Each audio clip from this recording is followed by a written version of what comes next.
जैसे चिकित्सालय की परिचारिका रोगी की सेवा शुश्रूषा करती है, रोगी ठीक होकर घर चला जाए तो उसे अहम नहीं होता, और रोगी विकृत होकर मर जाए तो उसे इतना सारा विषाद नहीं होता।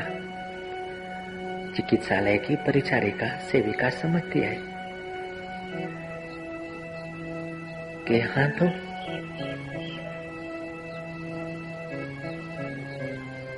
जीवन और मृत्यु, निरोगता और सरोगता, यही तो यहाँ होता है। कोई रोगी मर जाते हैं तो उसे इतना विषाद नहीं होता, और कोई निरोग होकर घर पहुंच जाते तो अहंकार नहीं होता। प्रसूति गृह में किसी को बेटा आता है तो परिचारिका को इतना हर्ष नहीं होता, और बेटी आती है तो इतना शोक नहीं होता।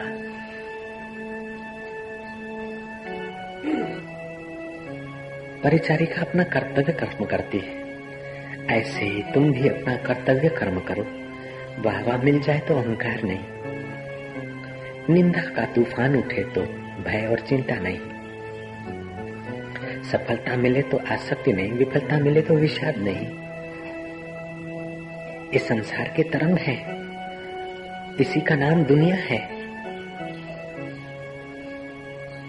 मुक्त संगो अनहंवादी, धृति उत्साह संविता, सिद्धया सिद्धयो निर्विकार, सिद्धि असिद्धि में निर्विकार।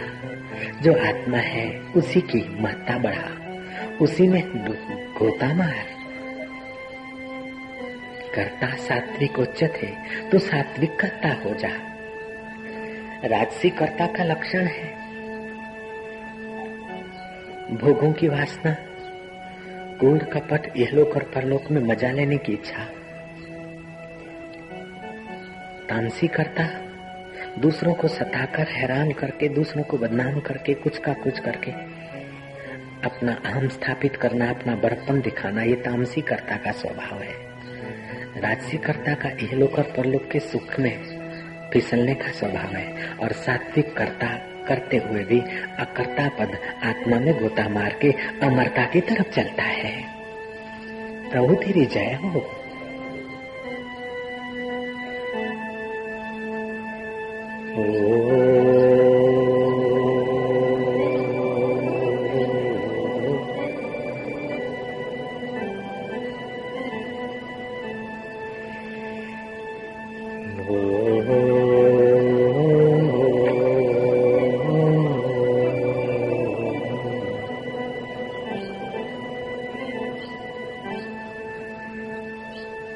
नारायण इस संसार में भूपति भये अनेक, मैं मेरी करते गए, ले न गए कण एक।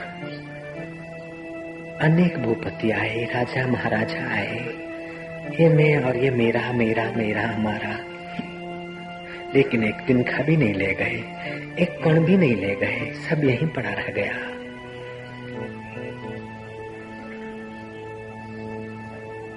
पुराणों में कथा आती है, पराशर ने कहा दक्षिण में ब्रह्मगिरी पर्वत की तलेटी में एक गांव, वहां विश्वनाथ ब्राह्मण नाम का एक ब्राह्मण रहता था। उस ब्राह्मण ने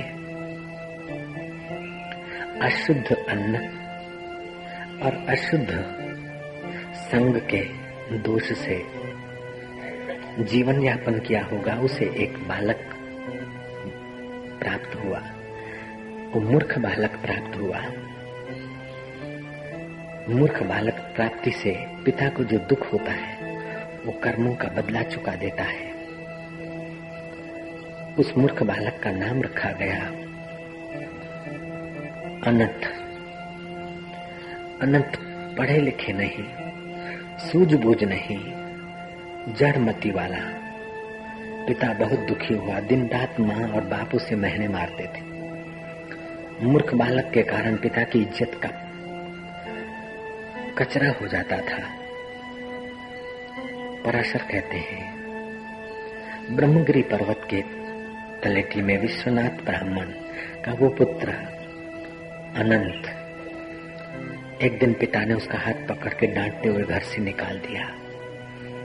वह अनंत भिक्षा मांगकर भटकता भटकता गरुड़ध्वज राजा के राज्य में आया। शरीर से अट्टा-कट्टा था, रूप लावण्य ठीक ठाक था। गरुड़ध्वज राजा के महल के नीचे से गुजरा। महल में बैठी हुई गरुड़ध्वज राजा की कुसुम नाम की कुमारी, जिसको योग्य वर न मिलने से उम्र बढ़ी जा रही थी।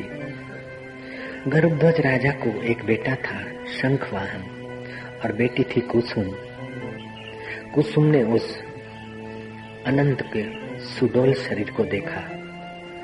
कुसुम का मन ललचा गया। अपने पिता को कहा, उस युवक के साथ मेरा विवाह हो जाए। किसी युवराज के साथ न हुआ तो क्या मैं सारा जीवन ऐसे बैठूंगी। राजा ने आदमी भगाए, अनंत को बुलाया, अनंत से बातचीत किया, पूछा, देखा कि भिक्षा मांगकर जी रहा है, लेकिन है सुडोल सुंदर और बेटी की इच्छा भी है।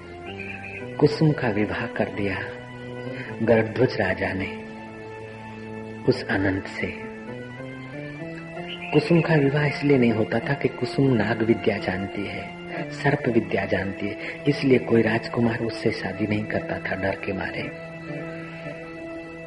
अनंत ने शादी की। राजा के एक महल के खंड में वो सुखपूर्वक जीने लगे। राज्य वैभव के सुख में उनके दिन पसार होने लगे। सुख के दिन जल्दी पसार हो जाते हैं, लेकिन सुख में विघ्न बाधा आए तो वह सुख साधना का रास्ता दिखाता है। लेकिन मूर्ख के जीवन में विघ्न बाधा आए तो परेशानी बढ़ाता है। मूर्ख के जीवन में सफलता है तो व्यर्थ हो जाती है। जिसने सत्संग और साधना करके अपनी बुद्धि को तीव्र किया है, उसके जीवन में जो कुछ भी आता है वो साधन बन जाता है। जो कुछ भी आता है प्रसाद बन जाता है। वह कुसुम का पति अनंत और कुसुम गरुड़ध्वज राजा के राज्य खंड में कई वर्ष बिताने पर पति पत्नी का स्नेह था। कुसुम ने अपने पति को सर्प विद्या का चमत्कार दिखाया। रात्रि होती कुसुम और उसका पति अनंत किसी वृक्ष पे चढ़ जाते और सर्प विद्या के बल से दूर दूर के देश, गांव, नृत्य और मनोरंजन के कार्यक्रम देख लेते थे। अनंत ने कुसुम से सर्प विद्या सीखी।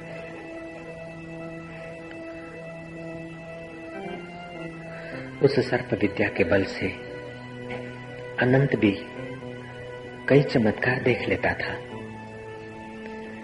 एक काला दिन आया राजा के जीवन में। गरुड़ध्वज राजा, जिसे इकलौता बेटा शंखवाहन था, उसको सांप ने काटा, वो मर गया। राजा बड़ा दुखी होने लगा। अग्नि संस्कार कर दिया। राजा बेचैन जीने लगा। सर्प विद्या में माहिर अनंत को रात्रि को स्वप्न आया। सपने में ये देखा उसने, रौद्री देवी के मंदिर के पीछे भूगर्भ में एक योगी तप कर रहे हैं। अहंकार रहित, ममता रहित, सुख दुख में सम, ऐसे योगी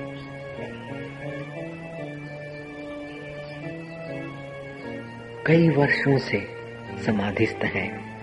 ऐसा रौद्री देवी ने उन्हें स्वप्न में दिखाया और रौद्री देवी ने कहा, तू सर्प विद्या के बल से ये दृश्य देखता है, लेकिन मेरे मंदिर के पीछे जो योगी वर्षों से समाधिस्थ है